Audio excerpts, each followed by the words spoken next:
قالب من أفضل القوالب في ووردبريس، واللي عملت بيها أكتر من 95% من المواقع اللي اشتغلت عليها. ده اللي هنشرحه في الفيديو ده. أنا سلوى عبده، ووردبريس ديفلوبر. تابعونا للنهاية وما تنساش تتفرج على الفيديوهات اللي فاتت، ويلا بينا.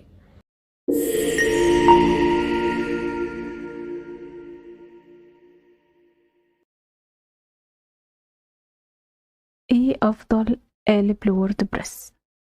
عندنا استرا ثيم من افضل القوالب في ووردبريس. ايه اصلا يعني ايه استرا ثيم اصلا؟ استرا ثيم ده قالب في ووردبريس متعدد الاستخدامات، نقدر نعمل منه اي نوع من انواع المواقع اللي ممكن تخطر في دماغنا، وهينفع معانا وهيمشي معانا عادي جدا. في اخر الفيديو هوريكم ايه امثلة للمواقع اللي عملتها باسترا ثيم وكانت من افضل المواقع الحقيقة. اوكي، ايه اللي بيميز استرا ثيم عن باقي الثيم؟ عن باقي الثيمز ليه؟ اشمعنى استرا ثيم؟ اول حاجة سرعة تحميله عالية جدا. احنا لو عايزين نسرع الموقع بتاعنا، في اصلا سمات او او قوالب بتقل الموقع. استرا ثيم مش كده. استرا ثيم اصلا مصمم ان هو يكون للمواقع السريعة، او ان هو يسرع المواقع. تمام. هو متوافق غالبا مع اغلب البلجن، غالبا مش هنلاقي اي بلجن متعارضة معاه لو هو متحدث والبلجن بتاعتنا متحدثة، فهو متوافق مع اغلب البلجنز. اوكي، مش هنحتاج ان احنا نكتب اكواد عشان نعدل عليه، لا خالص. هو في اجزاء في الكستمايز بنقدر نعدل اي حاجة احنا عايزينها. نقدر عندنا كذا اوبشنز ان احنا نستخدم قوالب جاهزة، نستخدم تمبلت جاهز للموقع بتاعنا على سيم استرا. وعندنا اوبشن تاني ان احنا نبني من الاول بسهولة جدا بالبيج بيلدر بتاعتنا. اوكي، ليه بقى نختار استرا سيم؟ ايه اللي بيميز استرا سيم؟ ليه؟ ايه السبب اللي يخلينا نختاره؟ قلنا ان هو سرعة تحميله عالية جدا. لما الموقع بتاعنا يكون على استرا سيم، يكون عليه استرا سيم، الموقع بيكون سريع. اوكي، فبيحسن ال ACO، بيحسن اي حاجة خاصة بالسرعة. المشكلة بقى لو احنا عندنا مشكلة خاصة بالسرعة وعندنا استرا سيم، فكده المشكلة مش من القالب عندنا، لا كده عندنا مشكلة تانية المفروض نشوفها، سواء بقى من الصور، سواء من يعني في اسباب كتير قوي لسرعة الموقع ممكن نعمل ليها فيديو لوحدها. اوكي، عندنا نقدر نعمل تخصيص كامل زي ما احنا قلنا في جزء الكستمايز في استرا ثيم، نقدر ان احنا نعدل فيه كل حاجة، الوان، خطوط، لي اوت، كل حاجة عايزين نعدلها في الثيم. تمام. عندنا دعم كبير جدا لاسترا ثيم. هو الدعم المباشر او في اللايف شات او عن طريق الايميل او كده، ده بيكون للمدفوع. استرا ثيم المدفوع. اوكي، عشان هي نسخة مدفوعة ونسخة مجانية. دلوقتي لو احنا بنتكلم عن النسخة المجانية، فهل مثلا في مشكلة ممكن تعيقني؟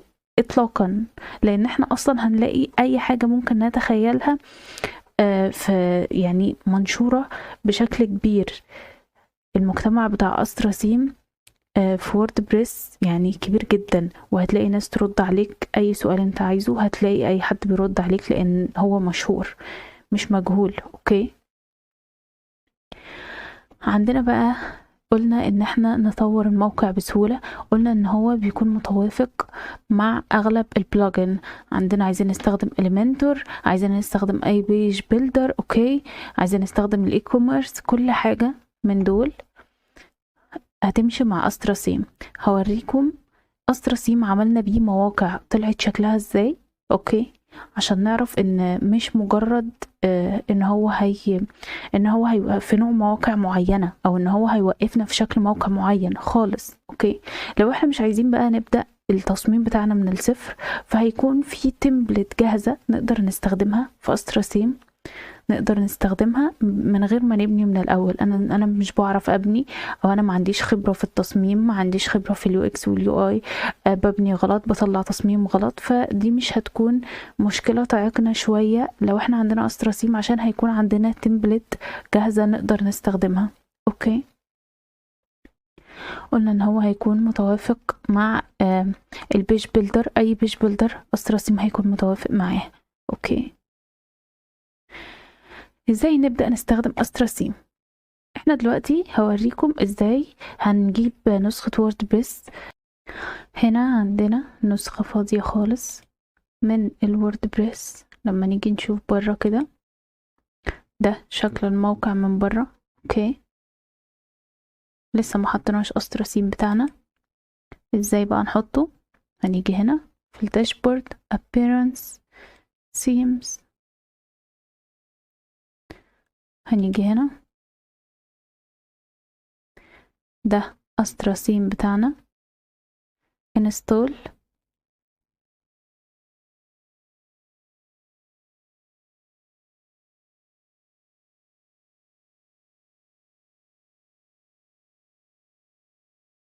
كده هو نزل عندنا. هو كده اتفعل؟ لا لسه ما اتفعلش. ازاي نفعله؟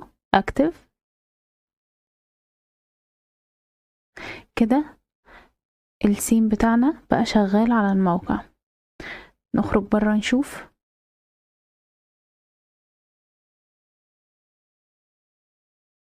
كده ده شكل السيم بتاعنا. ايه ده؟ هيقولوا لي ايه ده الدنيا فاضية خالص ومفيش اي شكل. هو احنا اللي بنعمل الشكل، احنا اللي بنعمل التصميم بتاع الموقع. هو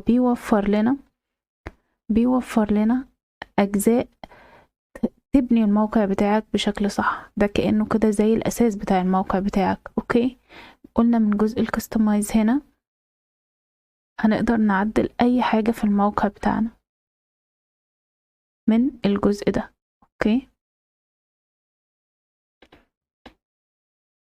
يبقى ده كده شكل السيم بتاعنا، وكده دي طريقة ازاي نقدر نفعل السيم بتاعنا.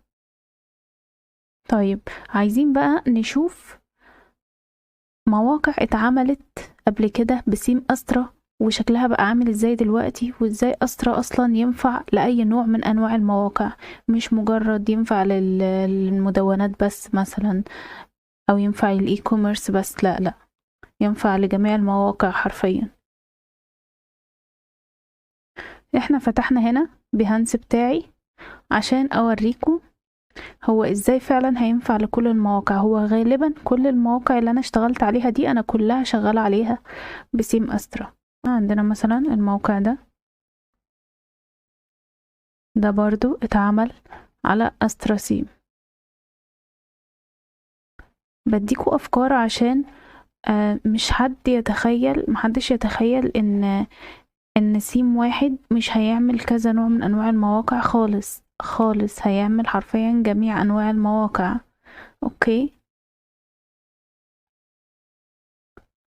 نيجي نشوف موقع تاني مثلا.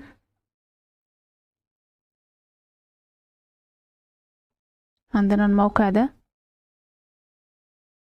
موقع تعليمي،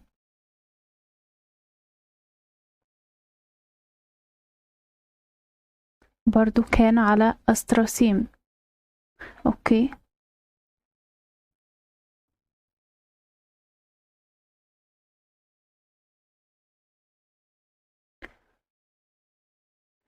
نيجي نشوف اللاندنج دي أسترا سيم. اوكي،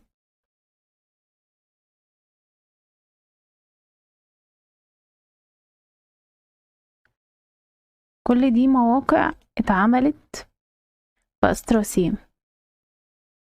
عندنا ده اي كوميرس، برضو أسترا سيم.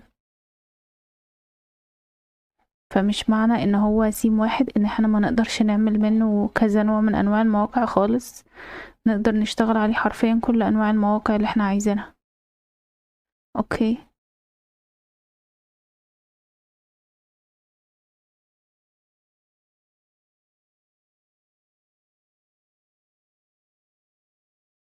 عندنا الموقع ده كمان. ده كان موقع 3 لغات، وبرضو عملنا عادي على أسترا سيم.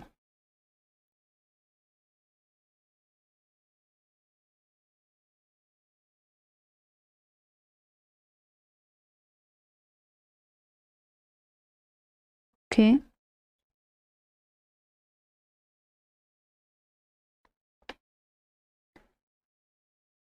عندنا اللاند دي